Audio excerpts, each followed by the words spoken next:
Hello everybody, so today I will talk about calculus.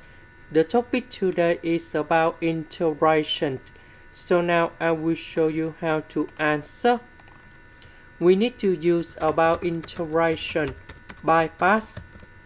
So I will put about u equals to s plus 1. Next, we do first derivative for the both sides, and we have du equals to the s. dv, we have e to the power of s ds.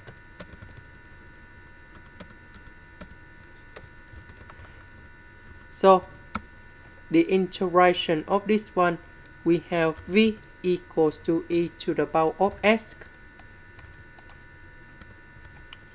So, we have u multiplied by v minus we have the u multiplied by v, so we have the integration e to the power of s ds. The integration of this one, we have e to the power of s, and we put about c. And this is the final answer. This is the end.